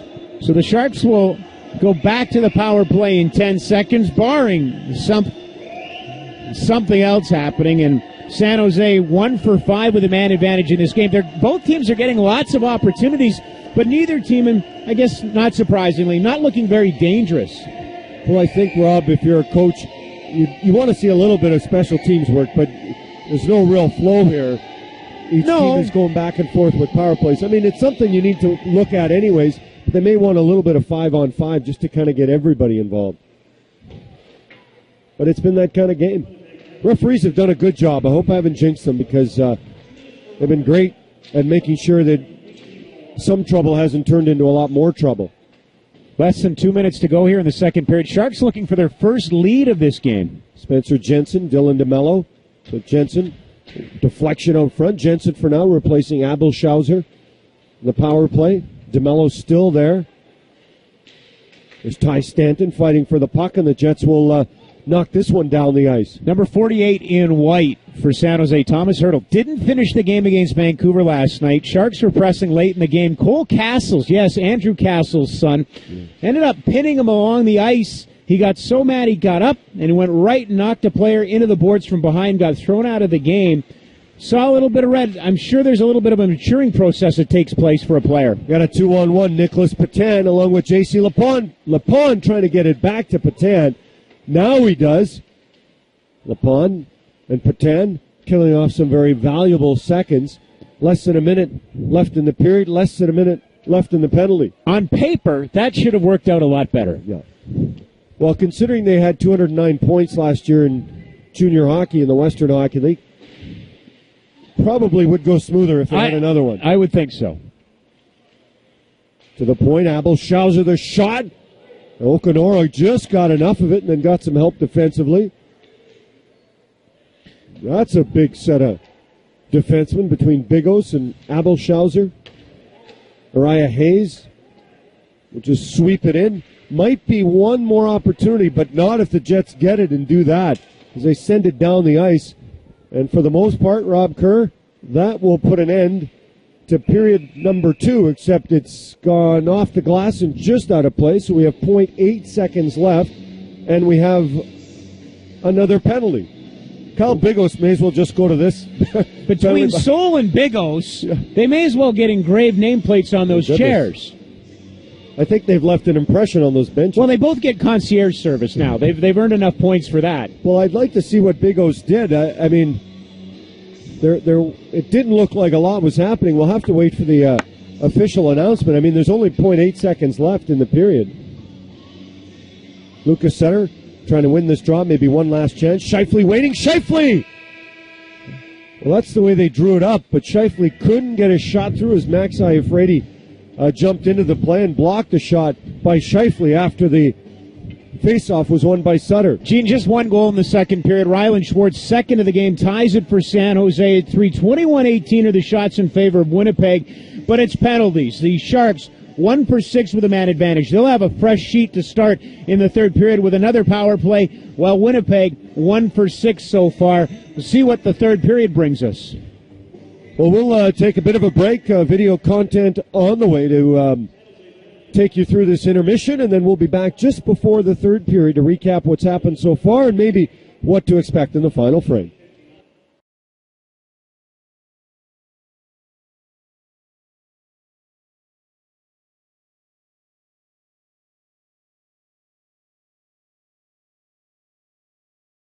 And I like what I've seen between these two teams. Uriah Hayes had a hit that led to a penalty. It led to a fight with Cody Sol. We saw it.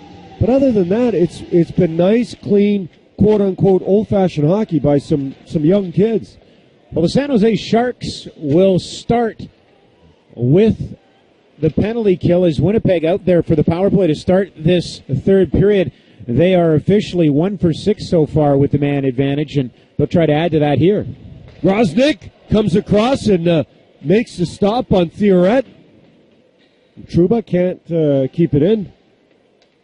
Okanora. Eddie Pasquale is the lead candidate for the American Hockey League job on the part of the Winnipeg Jets, but there is room for Well, a backup, potentially a number one, depending on how things work out. That's one of the things at this tournament. There's lots of AHL opportunities for the goaltenders who are involved here with potential NHL opportunities down the road. Theoret parked out front.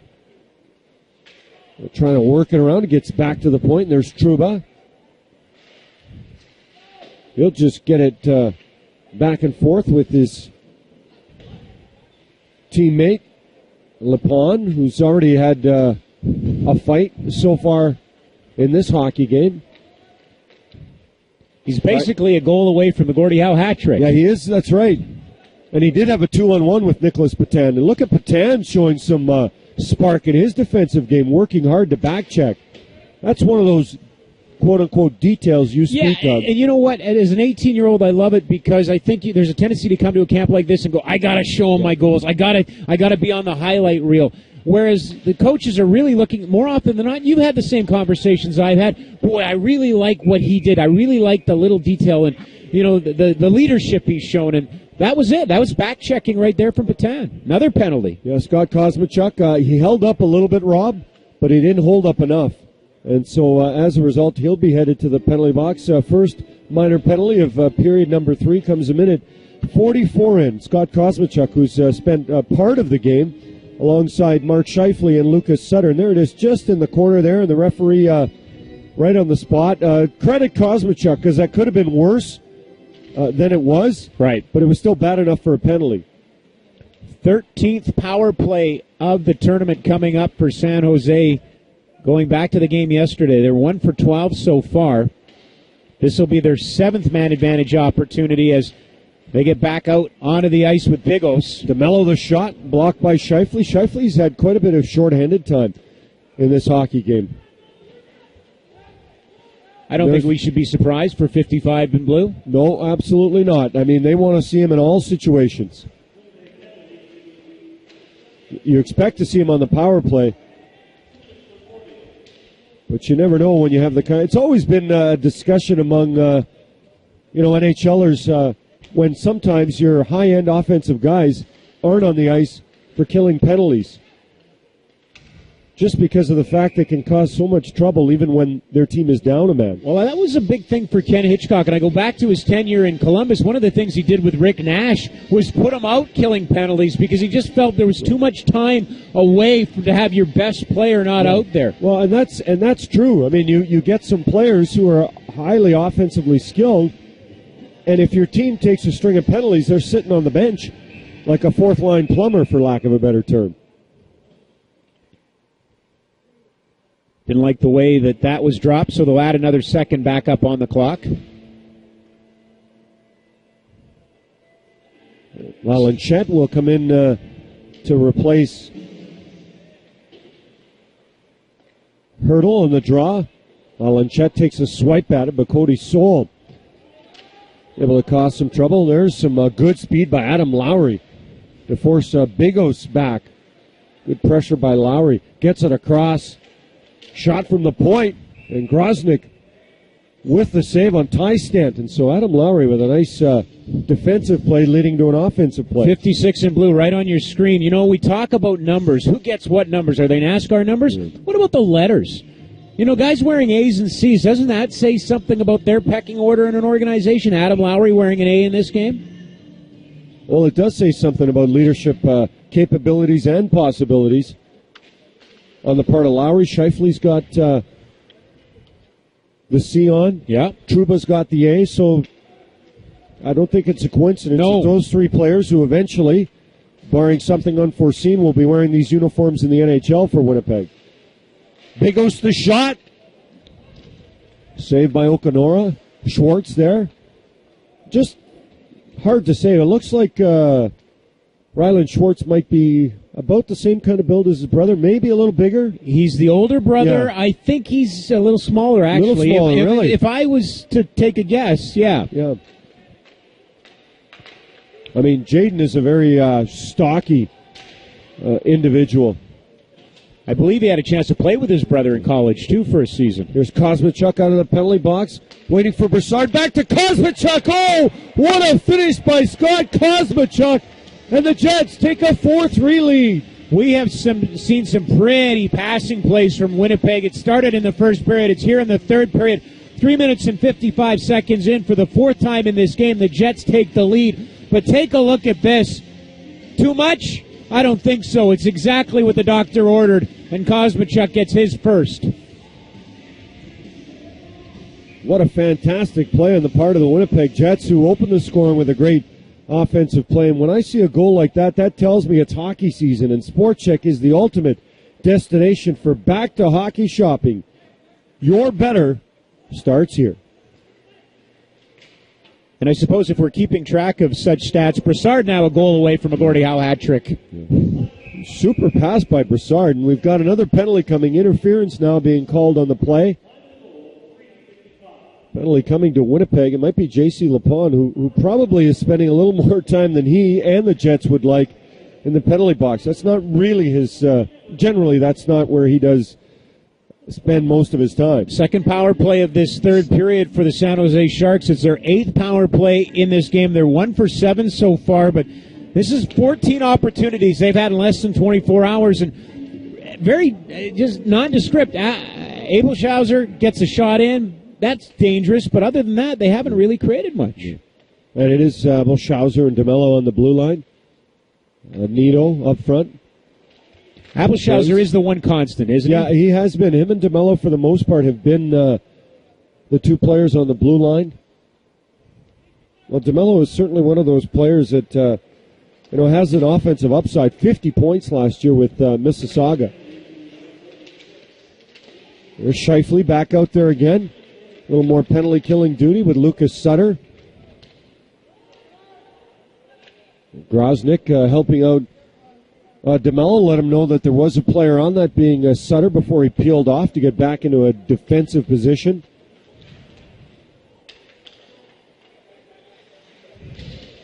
Scheifele back to help defensively. I've been quite impressed with his effort on the penalty kill. Sometimes we spend so much time talking about a player's points, rightfully so, we kind of forget that there is another side to his game. But don't you think that's really, in many ways, what's led to the kind of the popularity of the higher or the high-end stats, the advanced stats, the Corsi numbers, and those types of things? Because I think another penalty coming up, another power play opportunity forthcoming for San Jose. Well, there's Brace. Just a foot or two short of getting that, but the Sharks with control. Extra attackers on. Abelshauser the shot. That's blocked by Scheifele, touched by Sutter.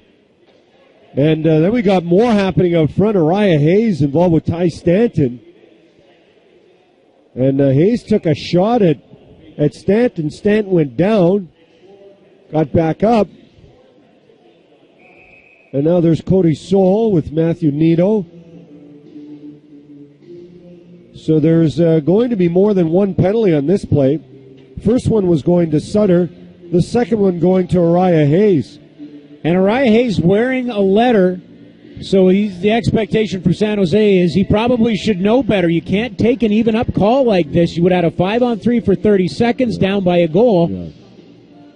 And there's the original penalty to Sutter on the hook. Eventually the puck just ends up in the feet, and then in the ensuing scrum, Hayes doesn't like something, responds, and guess what? Even Steven now just 5-on-4 for 28 seconds. Yeah, well, that's a real changer there. A 5-on-3 for at least 28 seconds, then a power play to continue after that if the Sharks hadn't been successful. Now it turns into a simple 5-on-4. Still a great opportunity for San Jose. Try and even up the score. Lowry in the face-off. Jets are able to control it. Trouba one-hands it, but not out. Nice play, Brouillard the shot, and that goes off the post. There was some offensive skill there by Nicholas Brouillard. Now, Telegan trying to come in on Bigos. Oh, boy. Oh, wow. What a smash into the end boards. Everybody gets up okay. That's the best news out of that. Padullo the shot. I'm surprised the glass didn't come out there. Deflection by Padullo goes wide. Telegan looking for Padullo, trying to protect the puck. Actually, John Padullo's parents, I ran into them yesterday, walking around here in Penticton. from Rochester, New York, decided to make the trip out to watch their son. And they also were asking me how the rest of their family could watch the games. I said, guess what? How can they do that, Gene? I told them you can watch the Young Stars tournament being streamed. Absolutely. You can, pick a website, Edmonton Oilers, Calgary Flames, Vancouver Canucks, San Jose Sharks. And I also understand that if you are not watching this live, you could be watching us in an archive format. That these games will be on the websites a little late, a little bit of a delay, but they're up there afterwards to go back and enjoy. It's fantastic. I've run into some people, as you have, who've either tried to come down here to watch this event or actually have made it down here. Not everybody can, and that's what's so great about streaming these games.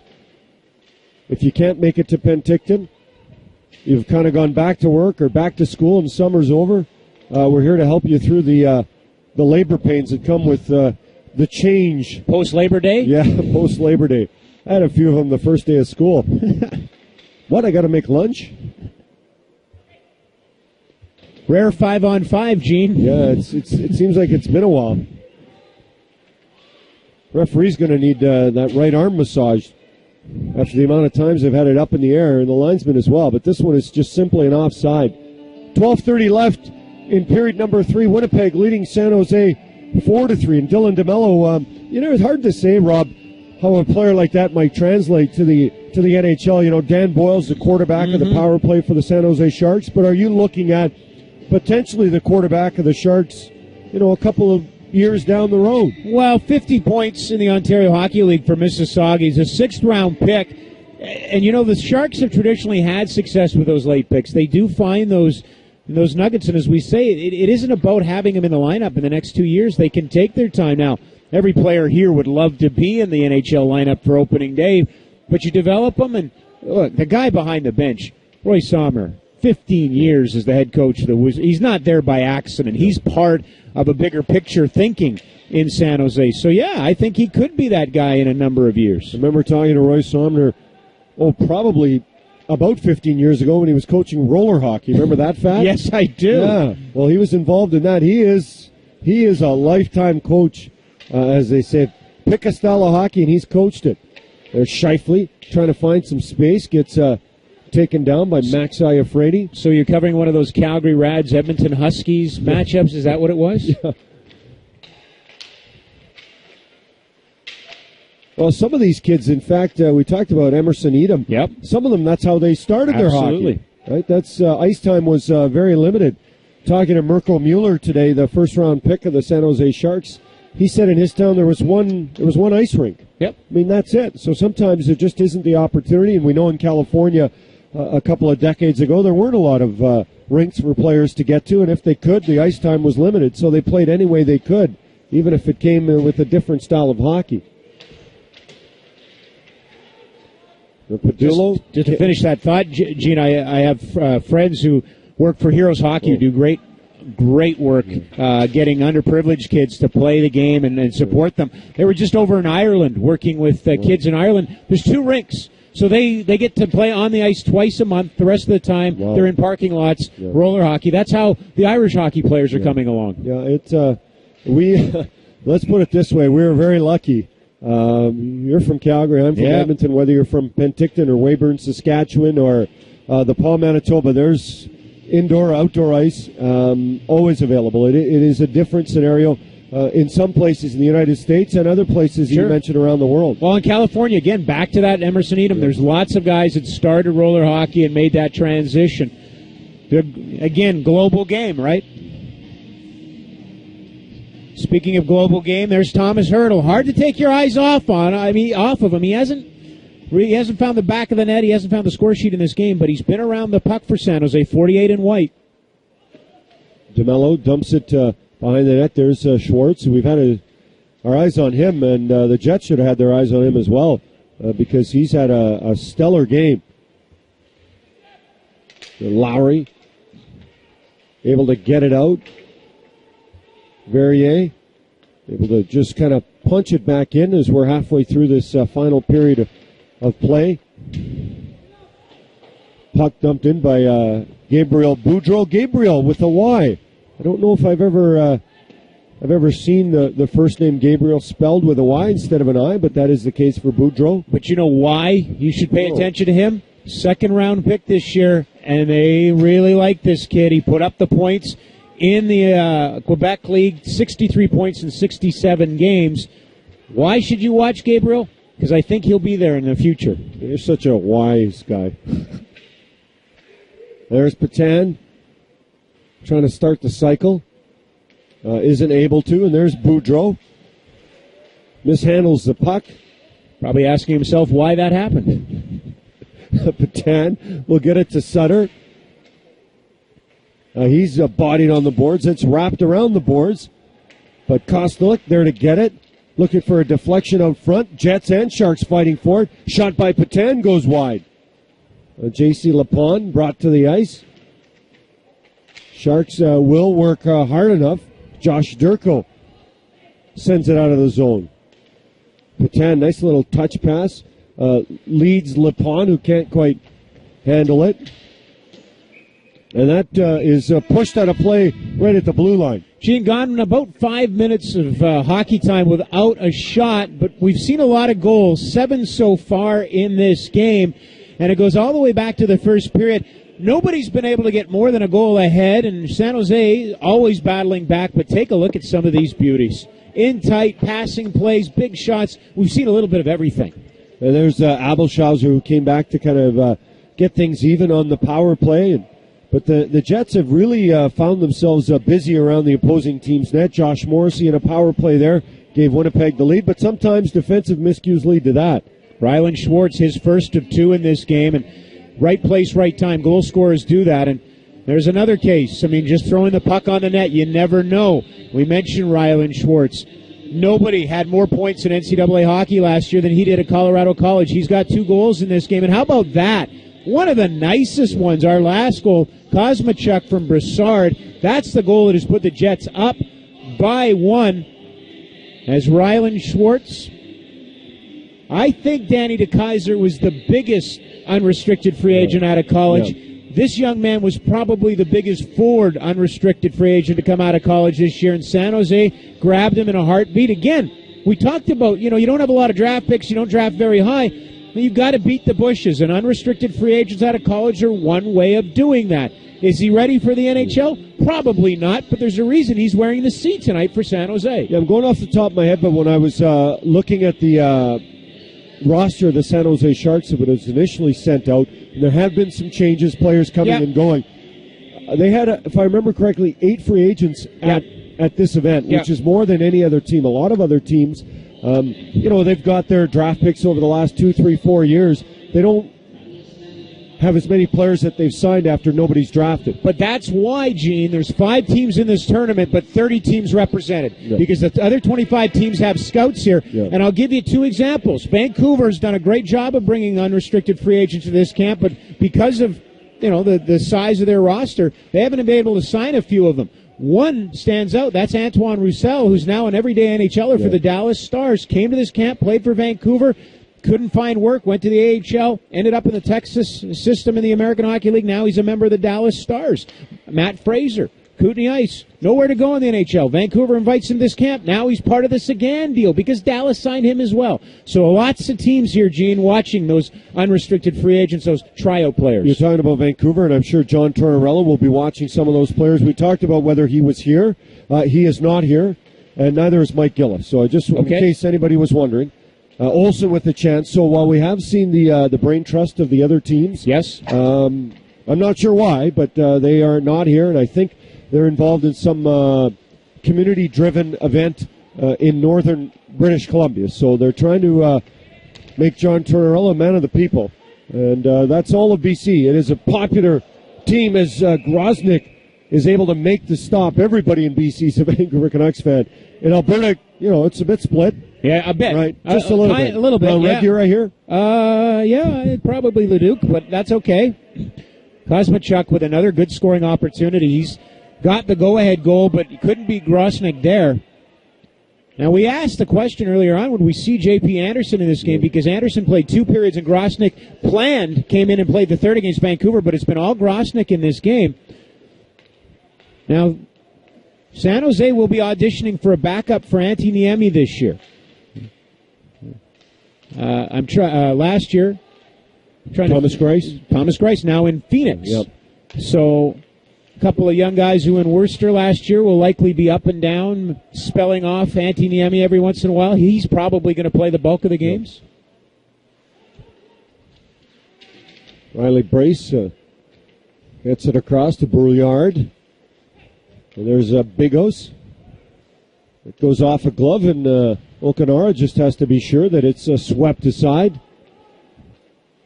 There's Scheifele. Great speed. Scheifele gets to it. 2 strides, Gene. 2 strides, and he was on that puck. Big man goes fast. That was your resume in high school, I understand. There's Sutter. There's a couple of NHL names, Sutter and Iafrate in the corner. Max Iafrate, we talk about players, a free agent, another one. In his draft, your Central Scouting had him listed 70th. Yep. Number 28 of the San Jose Sharks, who is just on the offside there. But when I was speaking to him this morning, normally a guy who's rated 70th does get drafted, but he never did get drafted, and he said, you know what?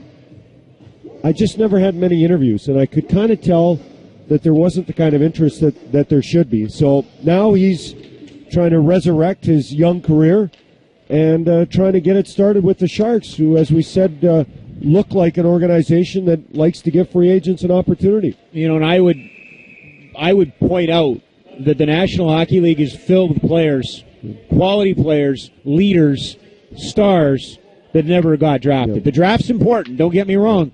But I would think the Calgary Flames are pretty glad that Curtis Glencross developed the way he did, never being drafted. How about the San Jose Sharks and Dan Boyle, who was never drafted? So, Max Iafrate, it's okay you didn't get drafted, but the dream doesn't die there. Wow! The goal! Oh, what a shot from the blue line. An absolute bullet by Brendan Kishton, and Winnipeg now has a 2-goal lead. First time in this game that a team has been able to put back-to-back goals together. Kishton with his second, and that's a defenseman that's done that, and that was a rocket, Gene. There's nothing Grosnick was going to do about that. Nothing. Kishton's first goal was, replayed, reviewed, and initially given to Ivan Telegan, or so we thought, and then given to Kishton. This one's a no-doubter. That is, wow, what a blast. What a blast. And Grosnick has been strong so far in this game, but he looked either out of position or just caught by surprise with the shot by Kishton. I would add to that, no big windup. It came off his stick fast. Right. But no big giant windmill windup. Yeah, and he was really, he was right along the boards. Top Very defenseman impressive. in the Western Hockey League this last year with Spokane. Played his entire career with the Spokane Chiefs. 333 games, 268 points as a defenseman, ends his career plus 141. And an elbowing call coming up. And it looks like San Jose going to get a power play. Yeah, J.C. Lapon. If I'm paraphrasing, how is that a blank penalty? Was what J.C. Lapon said. And then the referee said, watch the big screen. They'll show it to you in a second. I'm going to watch our screen and see if we've got a chance to see it. Well, I know we're always, I tell you, we got to how many guys working on this? Well, the truck's full. The truck is full. We've got a but it looks like we've got probably a handful of people doing the job of about 20. That's what we like. We like the fact that they're always working. That's a lot of work putting these broadcasts together. Abelschauser the shot, and that goes wide.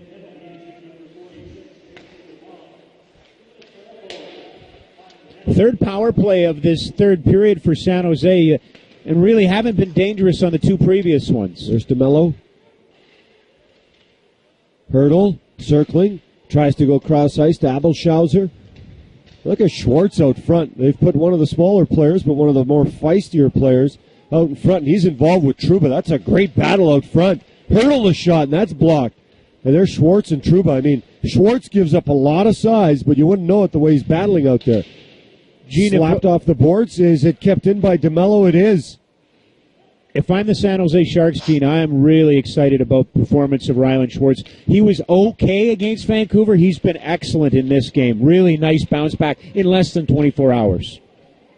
And coming from Colorado College and the college schedule, it's they do kind of play their games on weekends, so he's sort of used to that. But it's during the week, it's a lot of practicing and weight room and all that kind of stuff. Yeah. So showing that he can play back-to-back games at the next level.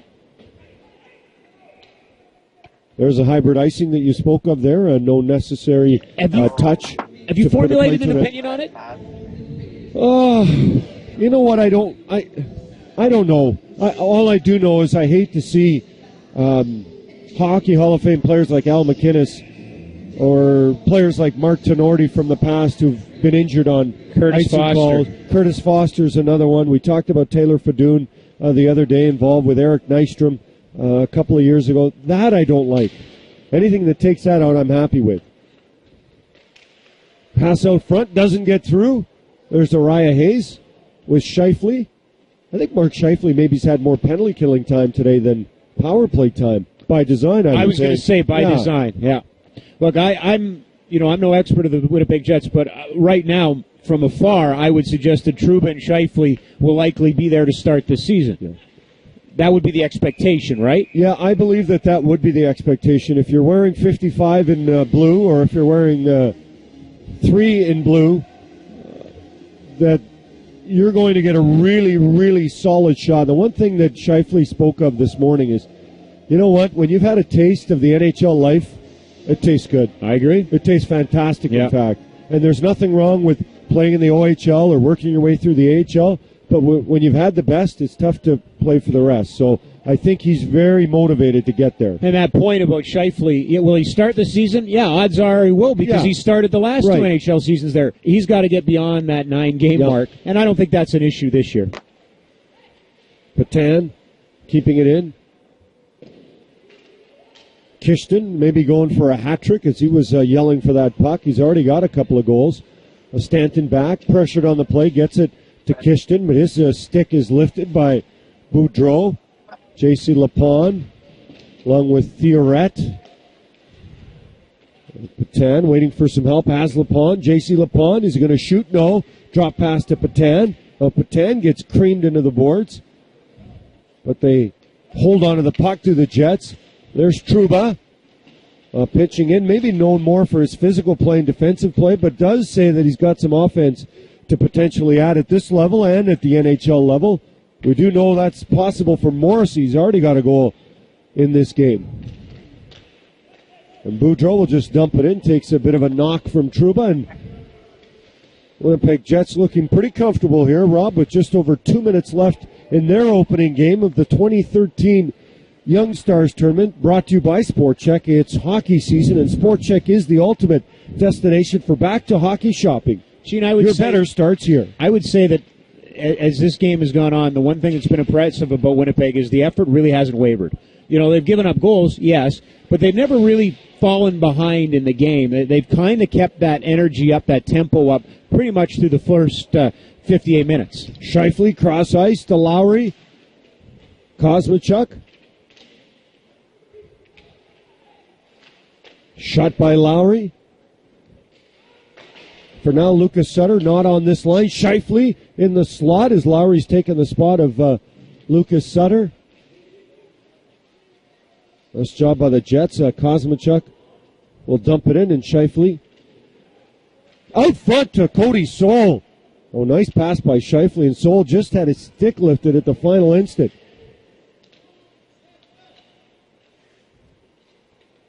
Kostelik trying to find Scheifele. Did he get a piece of that? He did not, so it will be icing. And San Jose with an offensive chance here if they can win the draw. Gene, with a minute to go, I'm curious about your observation for both teams. Give me the name of a player that you liked on San Jose, and give me the name of a player who stood out for you for Winnipeg. Well, I'm going to go with Brendan Kishton for Winnipeg. I mean, sometimes when you're drafted twice and have such high offensive skill, and you wonder what's wrong, but why isn't he being fast-tracked a bit? I've seen some of that skill, so I really like him out of the Winnipeg Jets.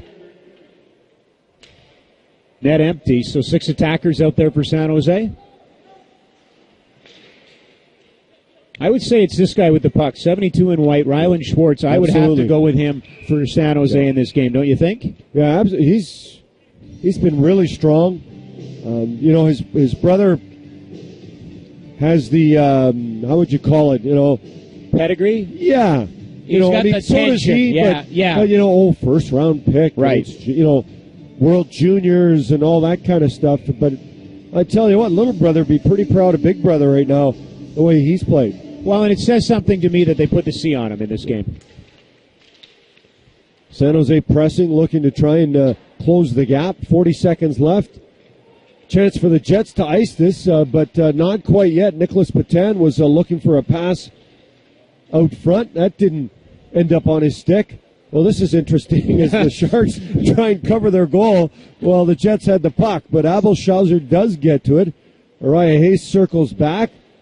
There's Verrier. Drops it to Patan. Now another chance. Patan won't score. Nicholas Patan went to the backhand, and it just kind of slid by the wide-open net.